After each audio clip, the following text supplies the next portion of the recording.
Finance Director Uhas is excused. Yes. Oh, Yes, yes. Counselor Ortiz is not present. Okay, thank you. Okay, thank you.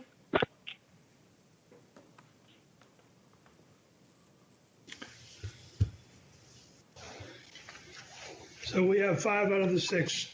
Yes. Yes. With that, we will stand and salute the flag.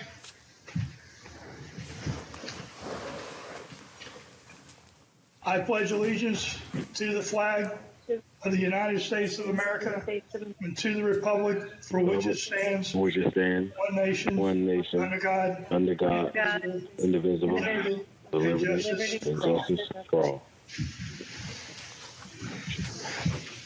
Okay, we will proceed to recognitions, awards, and memorials. Does anyone have any recognition, awards, or memorials? Okay, I have 2. One is for Westside Middle School. It is a proclamation. It is from the Office of the Mayor, City of Groton, Connecticut proclamation, Westside Middle School's 64th promotion ceremony. Whereas from its opening in 1955, Westside Middle School has been a source of pride for the City of Groton. And whereas throughout its history, success for the students at Westside Middle School have been measured not only in academic excellence, but also in the development of individual growth and responsibility. And whereas the staff and administration of Westside Middle School have committed themselves to the well-being of the whole child, giving selflessly of themselves to enhance the lives of their students. And whereas Westside Middle School has worked throughout the school year to develop positive school, family, and community partnerships.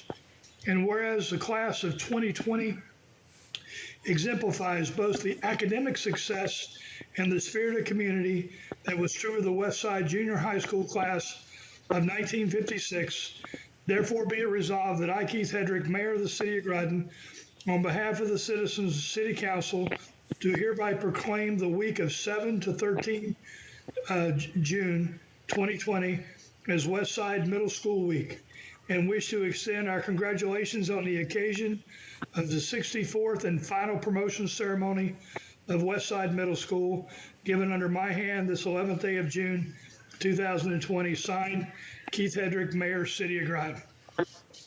And that was the Westside. They were promoted last Friday.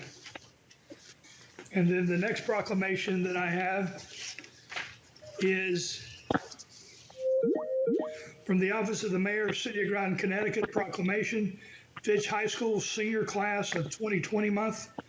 Whereas the Fitch High School class of 2020 is graduating in unprecedented times, and whereas the class of 2020's senior year was highlighted with EEE, a global pandemic, online classes, disrupted athletic schedules, missing senior prom, face mask, and quarantine. And whereas the class of 2020 was also highlighted with 72 National Honors Society recipients, 14 Tri-M Music Honor Society recipients, 25 Biliteracy Award recipients, 4 years of New England States Marching Band Championships, Eastern Region Honor Ensemble musicians, Connecticut's All-State Ensemble musicians, 2 Connecticut Association of Schools Art Awards recipients, musicians chosen to perform in London, England, a miracle on 34th Street, students hosting a unified prom for area schools, the first virtual Mr. Falcon, Chairman's Award and Southeast Massachusetts District Champion Aluminum Falcons, 28 All-ECC athletes, 7 All-State athletes, 7 ECC championship teams, a Noonan Sportsmanship Award, a CIAC Sportsmanship Award, 17 postseason qualifying athletic teams, 114 athletic SASH recipients, a Gold Award Girl Scout, United States military commitments, college acceptances, countless college scholarships, volunteering and working in our community, and years of friendships and memories. And whereas the Fitch High School class of 2020 will be graduating on June 19th, 2020, and will experience the first ever drive-in theater style commencement ceremony. And whereas despite all the adversaries, the 238 students comprising the Fitch High School class of 2020 exemplify both the academic success and the spirit of community the Groton Public Schools instills in all students. Therefore, be it resolved that I, Keith Hedrick, Mayor of the City of Groton, do hereby proclaim the month of June 2020 as Fitch High School Senior Class of 2020 month in the City of Groton on behalf of the council, and hereby call upon all City of Groton residents to congratulate the Fitch High School's graduating class of 2020 and wish them well in their future endeavors and encourage them to continue their service to their community and society. Given under my hand this 15th day of June 2020, signed Keith Hedrick, Mayor, City of Groton. So those are the proclamations. Okay, the next item on the agenda is receipt of citizens' petitions comments. Receipt of citizens' petitions is the portion of the council meeting where the council welcomes comments from citizens. To address the council, please call 860-629-5169, PIN number 549377. Clearly state your name and address. Each presentation should be limited to 5 minutes or less, and citizens should, if possible, submit emailed or written comments. Presentations should be related to matters pertinent to the City of Groton. City councilors will only ask questions in order to clarify the speaker's presentation and can respond during the response to citizens' petition portion of the meeting. Okay, I will give this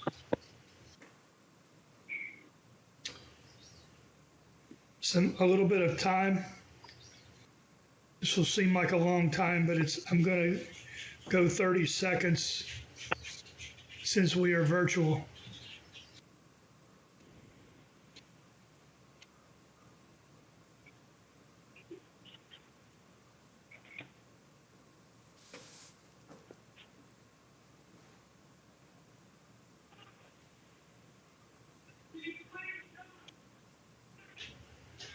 Okay, time has elapsed. There are no citizens' petitions. Should someone call in, we can make room for them. Response to citizens' petitions, comments, we'll have none. Approval of the minutes, I need a motion to approve June 1st, 2020, May and Council meeting minutes. Councilor Depot, so moved. We have a motion. Who's the second? Councilor McCabe, second. Councilor McCabe. So we have a motion and a second. Is there any discussion, additions, deletions, changes to the minutes? Hearing none, all in favor say aye. Aye.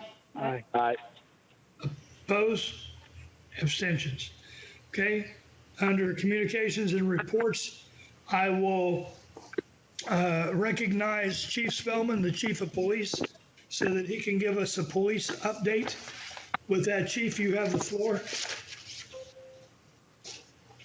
Thank you, Mr. Mayor. It's an honor to address you and the council, and it is a time period in our nation really of unprecedented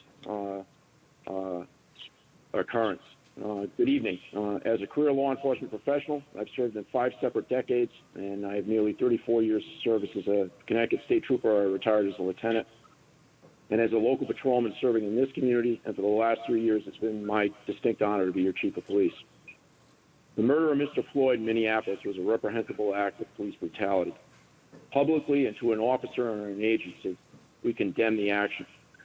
My agency and my personal condolences go to his family, his friends, and his community. A man is dead, and a community and a nation outraged by what they witnessed. A man in a position where positional asphyxia can occur saying, "I can't breathe." To ignore this brought the charges on officers involved, and they will answer in the state of Minnesota court system for their actions. And death has occurred, lives have been ruined, and we currently have a nation in flames.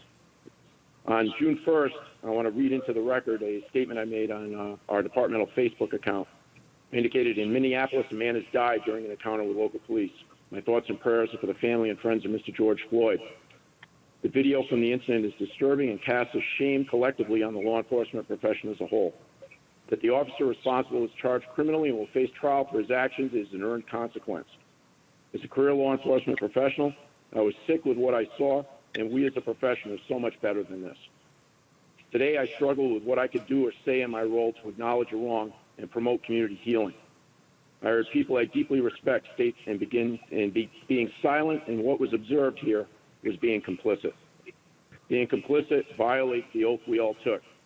The actions of the officer charged and the officers failing to confront or stop him exhibits a troubling and unacceptable culture in this profession.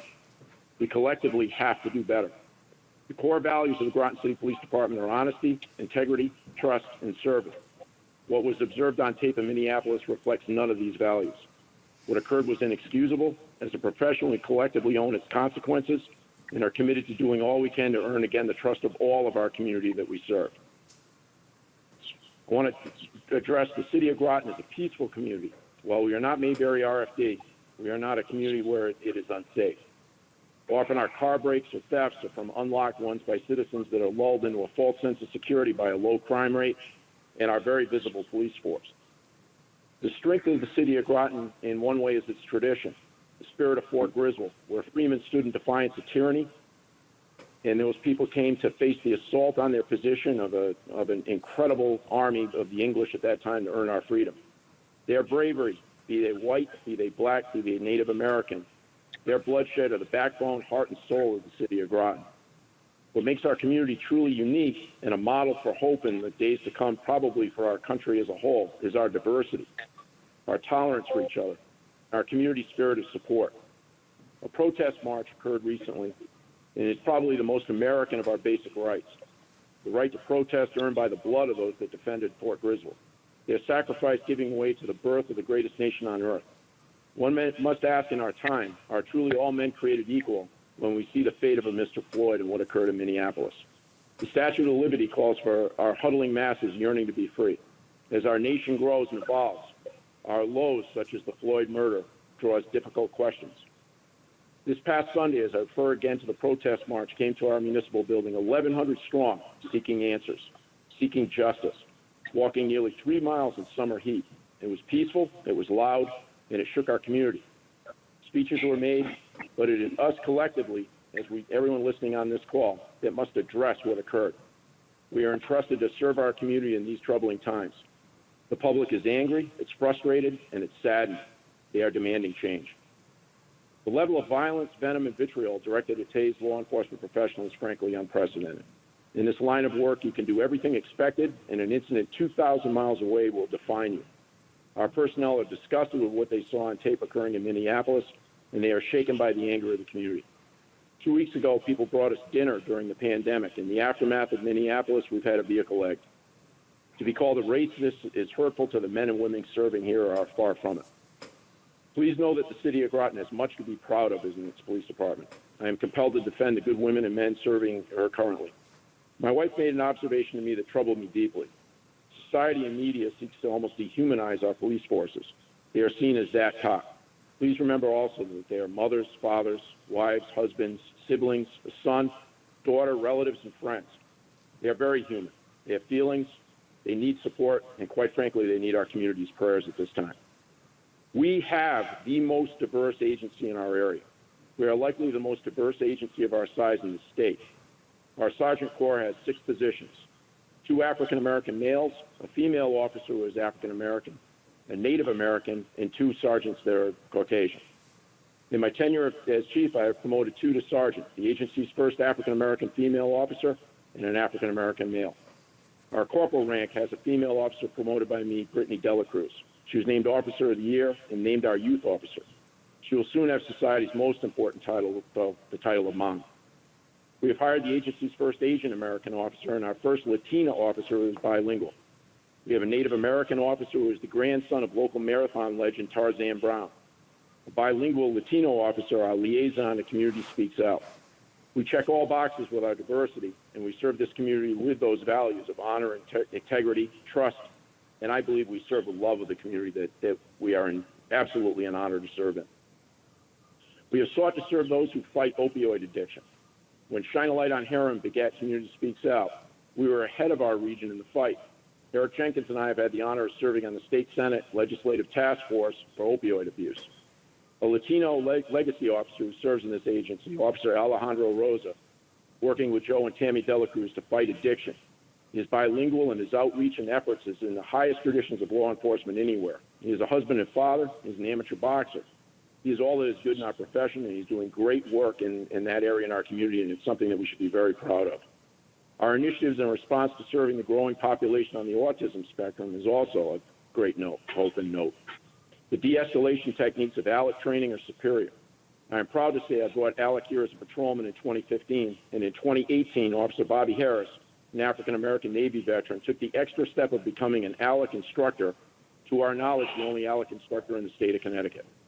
Officer Harris has served as our youth officer and been named Officer of the Year during his tenure here in Groton City. He is an incredible man. He has lost a beloved wife to cancer, he's lost a son to an opioid overdose, and he has a son on the spectrum. It's an honor to serve with men of the quality of Officer Harris, and as we rise from these dark days, officers of his quality are going to be the guiding light to get us through. We have had a Citizens Police Academy run by Sergeant Lato. Officer Harris, Corporal Delacruz, and Sergeant Lato direct our cadet program. I nominated and ensured Sergeant Lato was awarded a U.S. Justice Department citation for her service here. She bought out of her own pocket gear for the program, another officer buying uniforms and jackets out of his clothing allowance. It is a great program. Our personnel are mentoring our local youth in this program. We have run numerous community outreach events. We have commenced an annual toy, food, and coat drive at Christmas. Partnering with Gemma Moran, the United States Navy, the United States Marine Corps, and St. John's Church, we have partnered with the Mashantucket Pequot Tribal Nation for a food drive for Gemma Moran and the United Way at Sailfest. And may I say that Gemma Moran is a City of Groton treasure, and we should be proud that people of her quality live here. We run an annual holiday pageant and Trick or Trunk with the Eastern Point Beach, where we partner with Parks and Recreation of the City of Groton. This year at Christmas, we ran a highly successful blood drive with the Red Cross. We have also hosted a mobile flu shot clinic at our municipal building for our elderly. In outreach to our autism community, we have run 2 Touch-a-Truck events that have become a model for other agencies on how to perform that task. Both Captain Jenkins and I see to be highly approachable to the public we serve. I've held a coffee with the chief outreach at the Bill Library on multiple occasions. I've held it at several local businesses, Branford Manor, Groton Estates, St. John's Church, and sat twice on a panel with the National Association of the NAACP to hear community concerns. I volunteer to mentor youth, including minority youth in 2 high schools locally. As a patrolman, I lobbied at the direction of then Mayor Galbraith, Congressman Courtney, to bring a community center to Branford Manor. Assisted Groton Estates and safety concerns with lighting in their efforts under Shelby Carlson, who was their former property director, to add a new children's playground to their facility that stands today. In the past, I coached youth football for Groton Mystic Youth Falcons without a child on the team. We've held autism forums, teenage driving forums, senior safety forums, and a blight forum. Our outreach is second to none into our community. It is a community directed, it is racially directed, it is ethnically diverse, what we seek to do. It is effective community policing, not just an officer or an overtime or a program. In the City of Groton, it's ingrained philosophy, and it's a pillar of our policing. Prior to last Sunday's protest, Karen Florin of the Day filed an FOI request seeking all of our use of force reports and civilian complaints. She sought to meet a 72-hour window for a deadline for a day article to come out on the day of the protest march. Despite preparing an op plan and logistics for the march, both Captain Jenkins and I believe that our agency needed to release those use of force reports in full transparency. We did this as it was a direct concern of the protesters that were literally coming to our doors. This council should know our agency has had 7 uses of force in 3 years. One was where an officer stopped a man from killing himself with a knife. As you recall, Officer Paul Ruddy and Officer Jason Hoffman appeared before you to receive a Chief's Medal for those efforts. The second use of force was where Officer Bobby Harris had a racial slur directed at him and was spit on. He clearly used minimal force and was awarded a Chief's Coin for superior city service for his restraint. One other was the threat of a weapon to peaceably arrest a murder suspect. This murder suspect was an African-American who had eluded several local police agencies for over a week. From suspicion of his location to his location within the city in Branford Manor and his apprehension was mere hours. He was taken into custody without incident by our personnel. The work to achieve this by Detective Sergeant Winkleman and Youth Officer Lesage, quite frankly, were heroic. they will be before you for a medal post-COVID-19. It should be noted another agency, not the town police, had a comparable number of arrests with many times our use of force usage. Our tasers have been used once in 3 years. The barbs deployed, quite frankly, did not attach and no other force was needed. No officer has fired his weapon leading to death or injury in the history of this agency. We have had 3 barricaded subjects during my tenure in this agency. 1 regrettably committed suicide and 2 were peaceably rescued with no one hurt. We have solved an attempted kidnapping in under 72 hours, solved a high-profile vandalism case at Eastern Point Beach where I recognize Officer Ruddy for his great work. We have a nationally recognized water rescue. I work daily with 2 of its heroes, Captain Jenkins and Officer Lesage. Personnel here during the past 3 years have saved lives by dispensing Narcan, and they've trained citizens in how to dispense it to save lives. We've saved a significant number of lives in bringing Narcan in to give out to the public. God knows what we have done in our outreach there to help our people that are on the opioid, have the demon of opioid addiction. We've approached and gatewayed homeless veterans to get help. Sergeant Winkleman has done laudable work there with others. Been recognized by the U.S. Attorney's Office for excellence in investigation and community outreach, that being Officer Ruddy and then Officer Lato, now Sergeant Lato. Officers here have been named Officer of the Year, bringing back an old tradition. We have them honored on City Day and using Facebook, make sure that they're recognized for what they do. It was Officer Lato, who is now Sergeant Lato, Detective Dan Grimm, a Fitch graduate, and Corporal Brittany Delacruz, who is also now named our youth officer. We've saved a despondent African-American male from hanging himself. 3 individuals who were recognized for that brave act that did a laudable job in A, locating him, and B, making sure he wasn't injured, were brought in front of the council and were awarded Chiefs Awards. It'd be Officer Rosa, Officer Chin, and Sergeant Peter Miller. We've seen honors such as Officer of the Year in a separate GA area. Corporal Holiday at GA 19 while serving in Statewide Narcotics Task Force East. He had done phenomenal work up there. Matt Gdansky runs that GA 19. He is a taskmaster and expects absolute excellence in anything come forward. For Corporal Holiday to be recognized by Attorney Gdansky is an incredible reflection on his ability and skill. We have Volunteers of the Year for civic organizations and Chamber of Commerce Citizens of the Year by Member of the Year command staff. This agency is not funded as well as the town police. This agency will not have personnel follow our community's children to the consolidated middle school. And that is a decision I want to make this council aware I deeply disagree with. We've had tech issues, but we've been able to overcome them and we'll modernize our equipment. The state radio system, you'll see before you tonight, we got that funded on a Town of Groton capital improvement project. It will give interoperability and improve service to the citizens of the city of Groton. We are bringing body cams and improved de-escalation training, and that will occur at post the COVID-19 Phase 2 recovery. And that, as you all know, was gotten for the city of Groton on a grant. We brought the CAS system from Stonington. It was paid for by a donation by Mr. Jim Streeter, a city resident, city historian. That is a Connecticut Council Municipality. It's an award-winning program, and it's brought to the city of Groton from Stonington, and there is no doubt it increases our ability to serve people on the spectrum. Many chiefs are going to talk of what can be done in the aftermath of Minneapolis. This agency is prepared to move forward, and we're going to serve, and we're going to serve with integrity and quality. Before I answer questions, I want to propose that this council seat what I'm going to call a PAC group, police and citizens together. This group of up to 12, including the chief, to meet monthly to hear citizens' concerns, to engage in open and frank dialogue, to be chaired by the mayor, and to make the community's voice clear. That it be as diverse as the city of Groton, and I began its planning immediately in the aftermath of what occurred in Minneapolis, in the murder of Mr. Floyd. This will give a voice and a seat at the table of the community we serve. This will give unprecedented input into police operations. This program should be the first of its kind in southeastern Connecticut, and I believe it's a deliverable goal within 12 months. And I also think one thing that they should look to do is create a mentoring program so that we can focus on at-risk youth. Youth particularly at risk, partner with Groton Public Schools to create the Groton Integrated Social Service Program to follow these children and serve our at-risk youth. Heavily involved GASP and Community Speaks Out to stop the scourge of heroin now so that we stop the scourge of addiction as it comes into our community. One thing before I answer questions, I've been following very closely the Police Accountability and Transparency Task Force. There's a Public Act 19-90 that established a task force to study police transparency and accountability.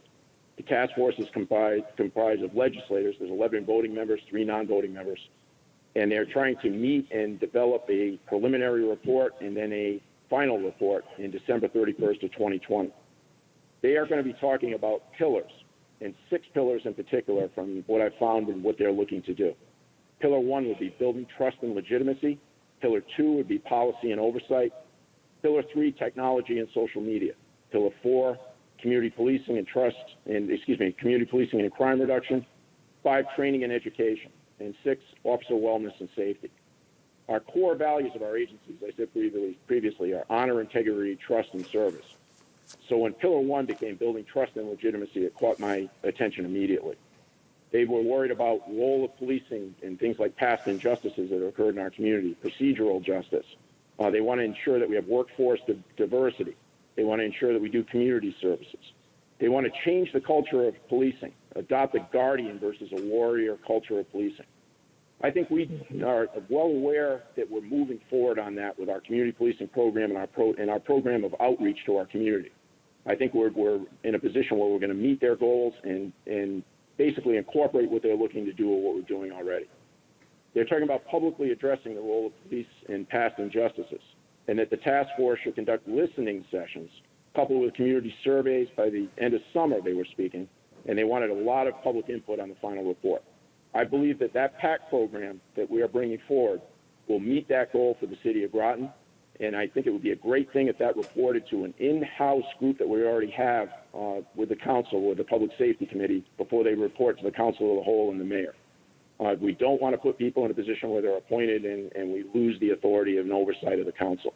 I think they can become a great advisory tool of this council as this council leads with the mayor this community in unprecedented days ahead so that we meet the needs of all of our citizens within the city of Groton. They wanted to examine police officers and their interaction with people with mental, intellectual, or physical disability. Our ALEC program that we brought in with an ALEC certified instructor, that we look at it significantly enough serving that group that we literally have an autism patch that our officers wear. We are seeking to meet that community, and I think that's something that can be expanded. They talk about diversionary programs. We have a juvenile review board. I'd like to expand the capability of our juvenile review board. I've been on the record on that before. I'd like to see that move forward. They talked about having up to 500 hours of community service before a police officer even enters the FTO program. I think that number may be high, but I have no problem where we would have our officers work where our officers already work, where they hand out food at Groton Social Services at Christmas and Thanksgiving, where they meet food-endangered people within our public and understand what they're looking at when they go out and police the public we serve. That they work at the Gemma Moran United Way Food Pantry, again, that works with our food endangered and make sure that the people that are not having enough to eat get it. And that they volunteer at the soup kitchen in New London. My wife is part of a local roller derby team. I know Councilor McCabe was on it previously. They volunteer over there, and it's a great way to give back to your community, and it's a real eye-opener for the community that you serve. They talk about policy and oversight. They want to develop an independent external investigating authority for anything that occurs in police shootings. That is something that would be looked at down the road. And it's already done. If anything should occur of that nature here, and God forbid, I don't ever want to be here if it did, you would have the state's attorney's office and would be investigated by a major crime unit of the Connecticut State Police. They wanted to have a mechanism for the state somehow to conduct patterns and practice investigation when departments are accused of civil rights violations. Talking primarily about the East Haven scandal. That happened down there where they targeted the Latina community shamefully down there, and officers lost their job and were federally charged. Those are things that when I think we have the PAC group in place, that we could head that off. We would never get to that point in this department because the channels of communication would be open. We would be able to speak. They talked about implementing mandatory psychological evaluations into the recertification process. They talked about prohibiting chokeholds and neck restraints. The Post has already done that on the use of force continuum. They banned chokeholds last week. The memo went out to our officers previously.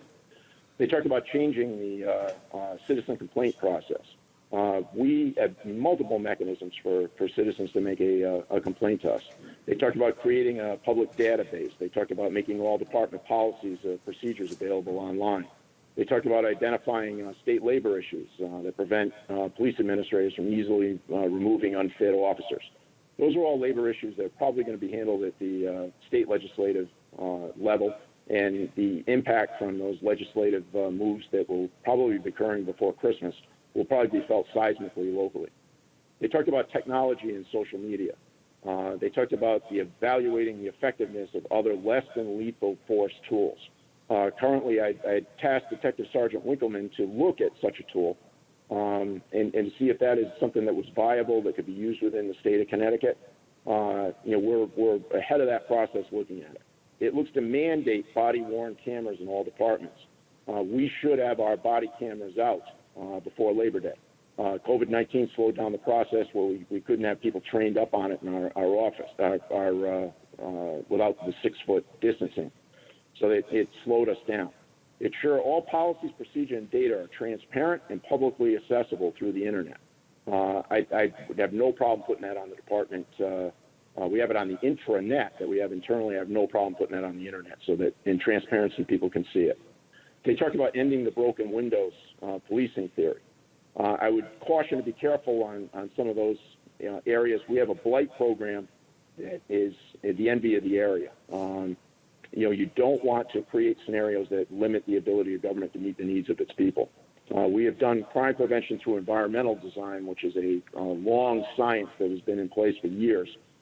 We breathed some life into it and have worked with some local businesses and had some success.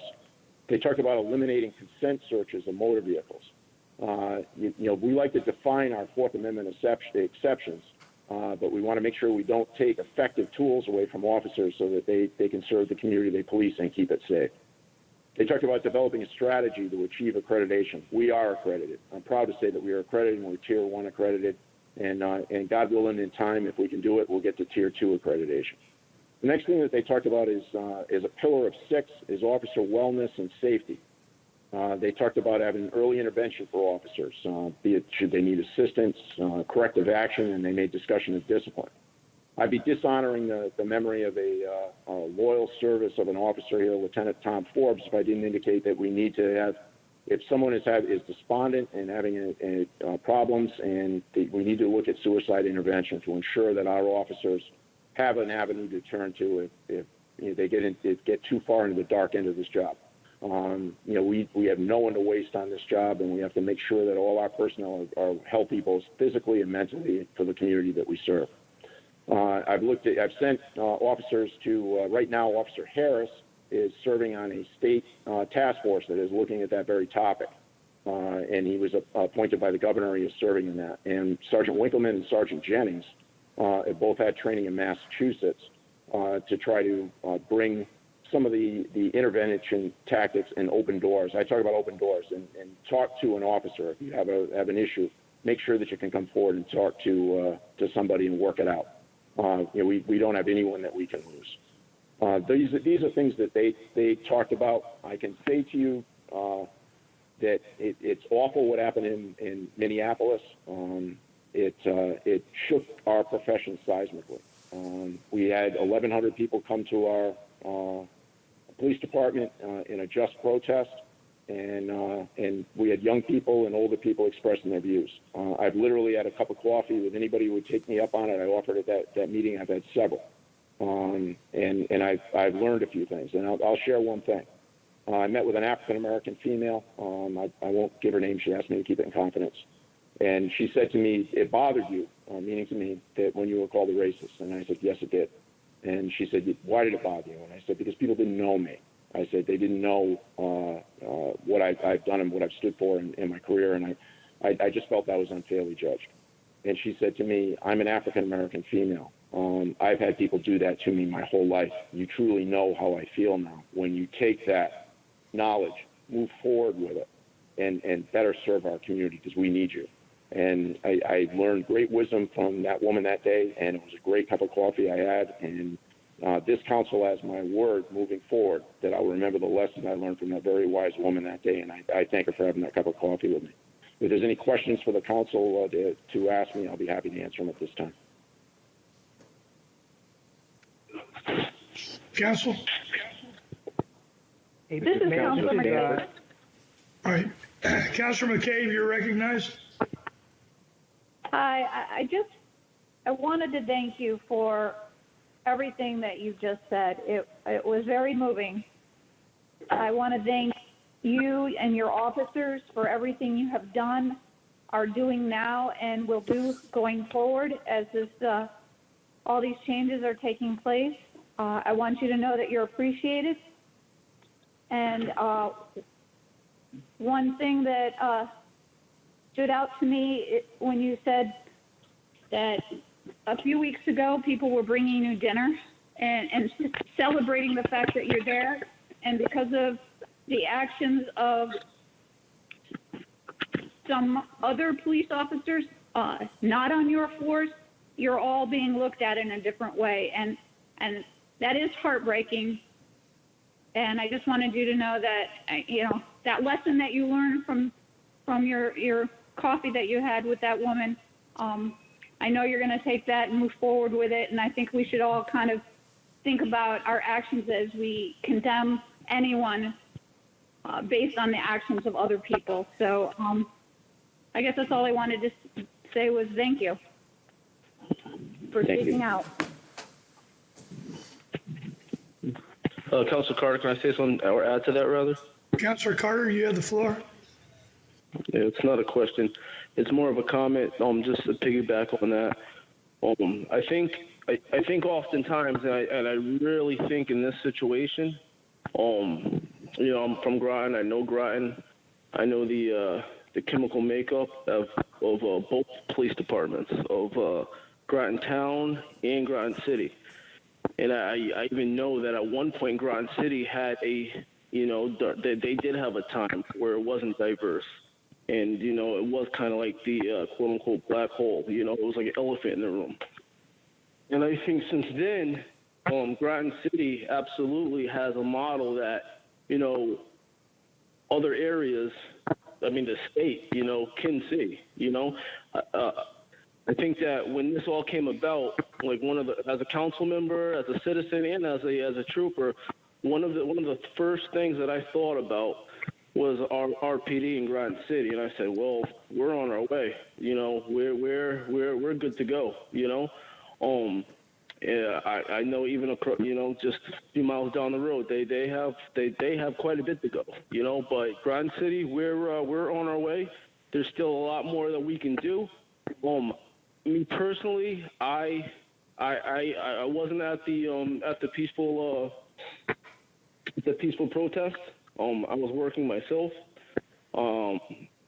But I think I would have, took offense to people kind of, coming at the PD as they did. And that's just because I know what you guys do. And I don't know if that's just me,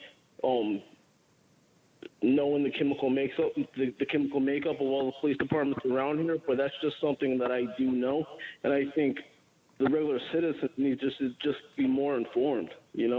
I think it's just getting that out there, and I don't know how to get that out there. I don't know, but I feel like that should have been broadcasted as far as what. As a council member, maybe I could have did more, or we could have did more to put that out there, that information out there, before that protest even happened, because you guys are doing so much and have done so much, and you're our chief, and I hope it's for a while. So I appreciate that. Thank you, sir. This is Deputy Mayor Beckford. Mayor, may I speak? Deputy Mayor, you have the floor. Okay. First of all, I want to thank Chief Spellman. I think you did a great job of kind of, just demystifying maybe the Groton City Police Department. We had spoken last week, and I was trying to put together a couple of questions for you to answer, and I think you really answered more like 300 questions in that time. So I thank you for that. I think, and I'm going to be very real here. What we saw at that demonstration is a feeling. It's a feeling of I think fear, and also a fear or an emotion of resolution, right? Because I think most people that were there, I don't think it was about anything that Groton City Police Department did, but it's about a feeling. It's about and I think a fear. And I say fear, and maybe I'm projecting because, I feel fearful sometimes. And I spoke to Chief, and he listened to me, and I've had encounters with police that were less than ideal, and not for anything that I think I did, but this is, I think what's going on is it's bigger than even just like a police and resident issue. I think it's, there's just an underlying tension, an underlying just racism in this country, and people are they're afraid. Now that's a lot to kind of drop on the floor in front of everybody, but that's what I think the underlying thing is, because if it's not a matter, we're talking about police in this very instant, but these things that happen, they happen in schools, they happen in hospitals, and I don't mean to ramble, but I guess my point is, we really have to have some honest conversations. I think, and I just want the rest of the council to understand that this is the impression that I feel, and I got to try and make it real for other people to understand where I think some of our residents are coming from. I agree with Councilor Carter. Somehow we've got to get the information out, because our police department, our chief has come in front of us, and every time he talks about what an officer's done, it's something, some nightmarish situation that I couldn't really fathom being prepared for. And I think he's done a lot of good work to try to, stay ahead of the curve and pursuing getting body cams in order to keep our residents safe, in order to keep his officers safe. So again, just to wrap it up, I think there's a bigger conversation that's underlying all of this, and it has to do with how our institutions are interacting with our people, and we have to make a commitment to serve everybody, serve all of our residents. And that kind of goes for everybody on the council and anybody in any department of Groton City. But to just wrap it up, I just want to thank the chief for, explaining, what the department does and all the efforts that he's put into it. So that's all I've got.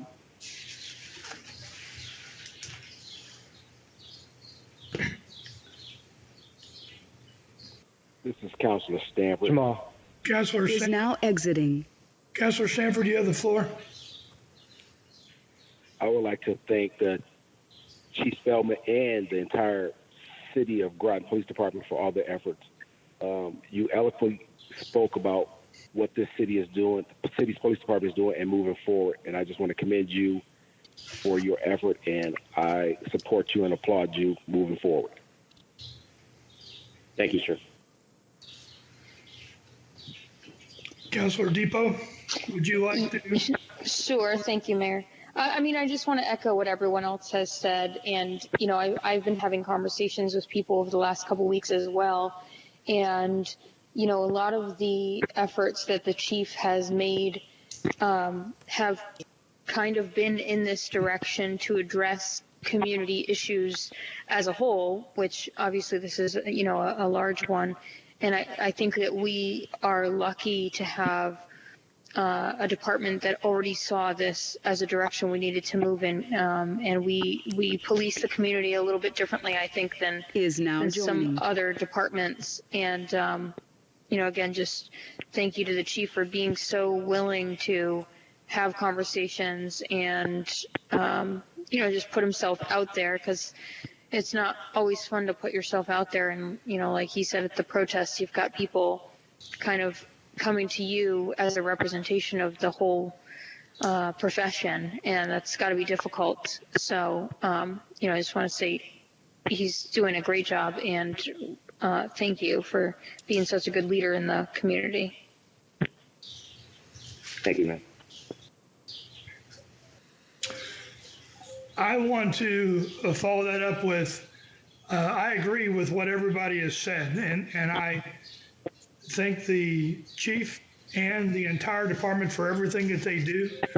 I get a better opportunity to see them on a daily basis, and I see how they interact with each other, how they interact with the public, and I think what has happened is I agree with Deputy Mayor Beckford that people are angry and they are afraid, but they don't know how to express it. And so our local guys kind of got the brunt of that last week. Now, I think they understood it. I think they may have expected it, but it's not necessarily fair. There's a lot of things that we do well. But having said that, there are areas that we need to get better, and that's why this committee is going to be important. So right now, I will put out there that if you're listening to this, I am inviting you to be on this committee. I don't know how many people we're going to have on the committee yet, but I'm looking to get members from the different from our community, from different ethnic backgrounds, so that we can address on a global, broad-based basis the issues and concerns that we have here in the city of Groton. We're not perfect. We don't know. One of the things that I've learned over the years is you don't know what you don't know, and the way to find that out is to talk to people. And that's what we're going to do. But and we're going to look at this. We're going to look at the police and how we can do better. But we're also going to look at social, financial, educational, and other issues that impact the different communities and different minorities, and what we can do to help level the playing field. One of the things that we've done here in the city is we addressed our hiring practices to make sure that when we issue a requisition, that we level the playing field and we get a more diverse applicant pool. And one of the things that we do is our requisitions we send to the NAACP and we send to Centro de Comunidad, because that's one of the things I did at the last job I had, and that's one way to get more diverse applicants to apply for your position.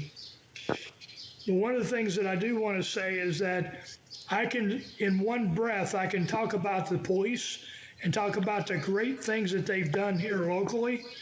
And then the next breath, I can support the Black Lives Matters movement and denounce nationally the violence that I've seen from the police toward people of color, as even recently, but for a long period, and not have a conflict with that. I don't see a conflict between supporting good police officers and good policing and supporting a movement to make things better. One of the things, you talked about, how do we get this information out? Part of it is through the council meetings. Part of it is through Facebook. I am going to authorize the chief to get an Instagram account so that we can start putting information there. So we go after a certain age group and demographic. We're already on Facebook and the website. We do, when in the non-COVID periods, we were doing coffee with a cop periodically in order to get the information out there to build Memorial Library. And there were things that we've been doing to get the information out. But I think we need to step it up a notch, because a lot of people don't necessarily know what we do. I mean, if we have a misstep, the day newspaper is going to put it on the front page, free of charge. But all the great things that these guys are doing, these men and women are doing every single day, doesn't always get documented. And they do it with a smile on their face. And they work hard, and they are put into situations where when they get a call, they don't truly know what they're going into until they get there. And that's something that most people have no concept of.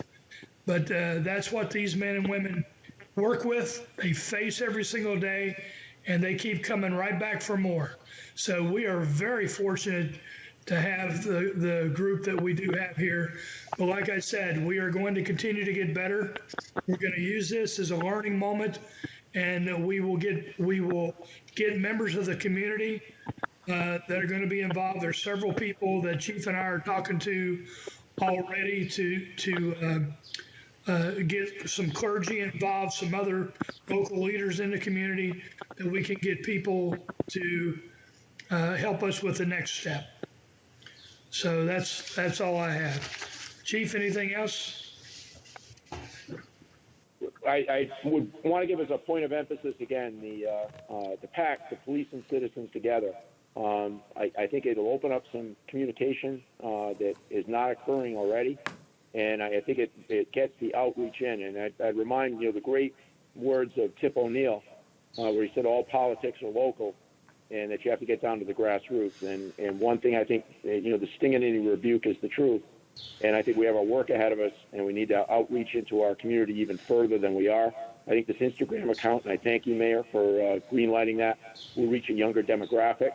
And I think we need to partner with Groton Public Schools, and let's get a mentoring program going, because let's get outreach into our community, and let's get the ties that bind in our community and keep Groton the special place to live that it is right now. Thank you. And I'll also be reaching out to the council to see if I can get some interest from the council members as well. Okay? Any last words on that? Thank you, Chief. I appreciate it. Thanks for everything you do. All right, communications and reports. Councilor McCabe? No report. Councilor Sanford? Nothing to report. Councilor Depot? Nothing to report. Councilor Carter?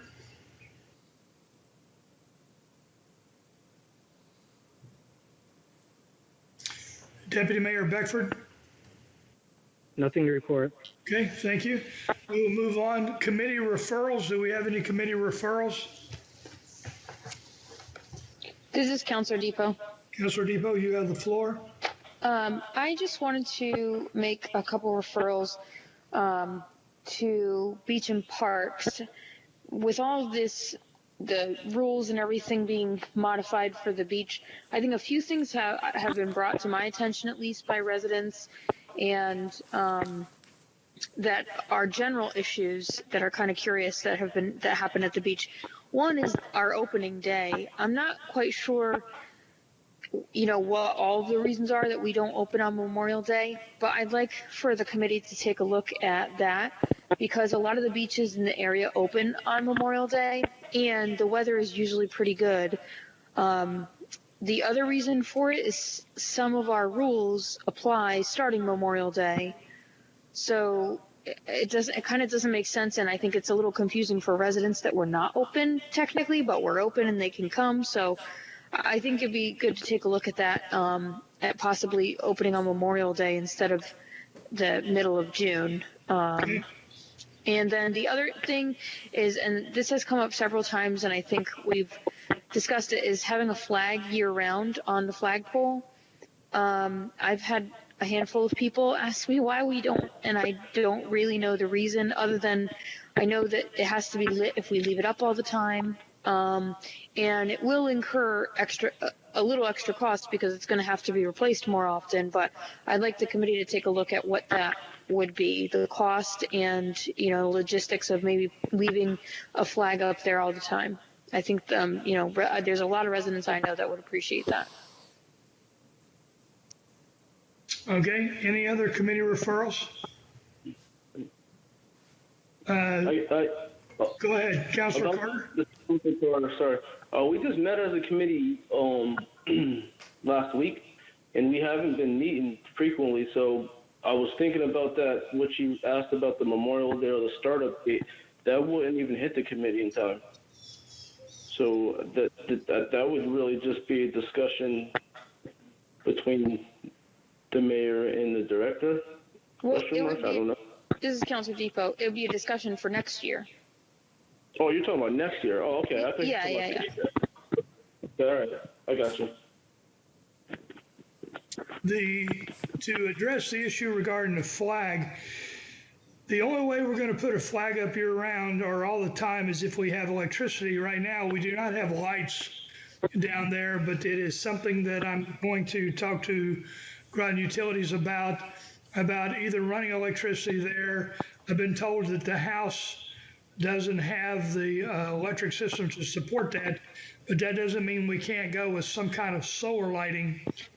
So we will be evaluating that. The other issue is that typically during the season, the beach season, when we have staff there, we fly the flag because we have staff that can raise the flag and lower the flag.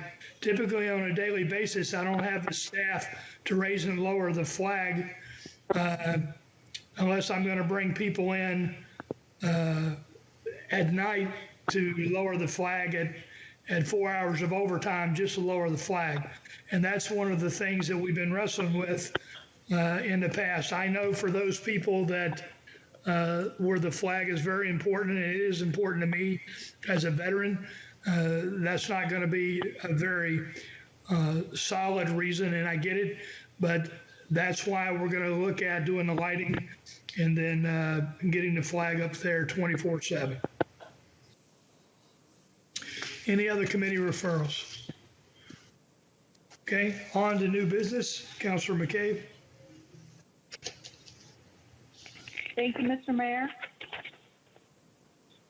Resolution R-20-6-68. Therefore, be it resolved that the mayor and council approve the reappointment of Mark Ofinger, 201 Broad Street, Groton, Connecticut, as the City of Groton ratepayer representative to Connecticut Municipal Electric Energy Cooperative, term to expire on May 24th, 2023. I so move. Councilor Depot seconds. We have a motion and a second. I'll start the discussion with this. As a result of Public Act 1773, we're required to have a ratepayer representative on the CMEC board, and Mark Offinger's term has expired, and so therefore we want to reappoint him. And that's this. Is there any other discussion on this motion? Hearing none, all in favor say aye. Aye. Aye. Opposed? Abstentions? Motion carries. Councilor Sanford. Thank you, Mr. Mayor. Resolution R-20-6-69. Therefore, be resolved that the mayor and council approve the appointment of Joseph Soretto, 35 Stanton Road, Gilman, Connecticut, as the Basra Light and Power Ratepayer representative to Connecticut Municipal Electric Energy Cooperative, term to expire on May 24th, 2023. I so move. Councilor Depot seconds.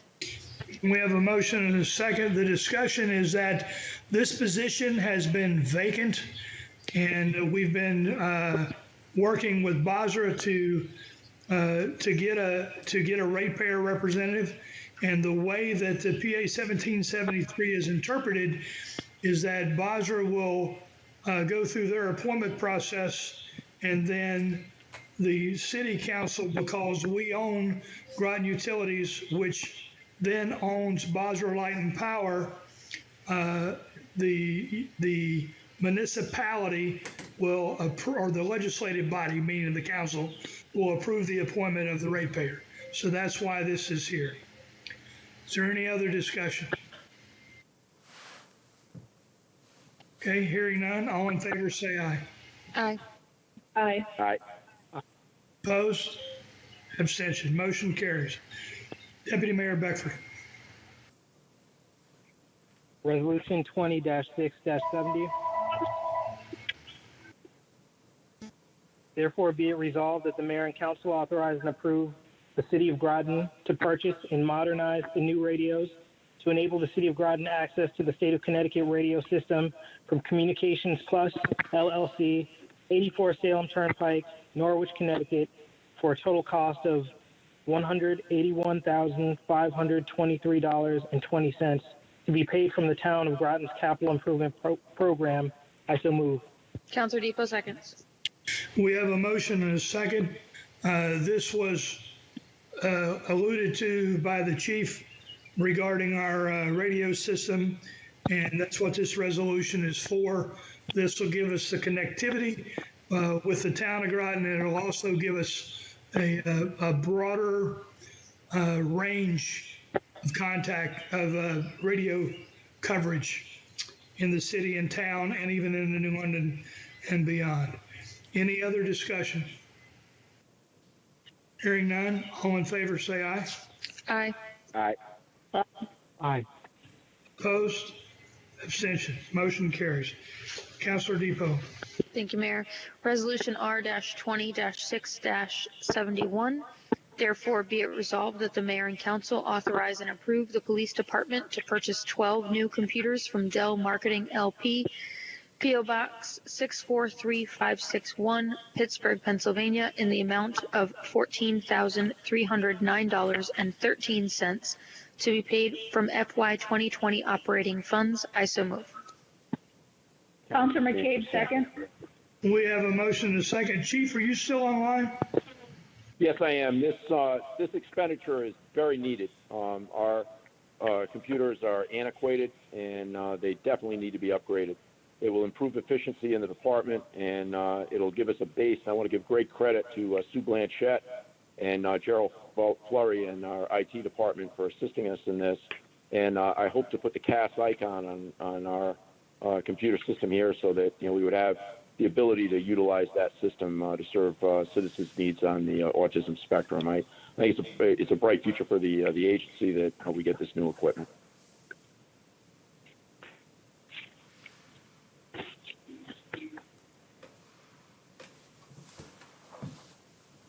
Okay, is there any other discussion? Hearing none? All in favor say aye. Aye. Aye. Aye. Aye. Opposed? Abstentions? Okay, I need a motion to suspend the rules to add resolution R-20-6-72, which is a resolution that the mayor and council authorize and approve the purchase of audio equipment for council chambers from B&H Photo and Electronics Corporation, 420 9th Avenue, New York, in an amount not to exceed $22,000 to be paid from the state of Connecticut PECPSA grant proceeds and from FY 2020 operating funds.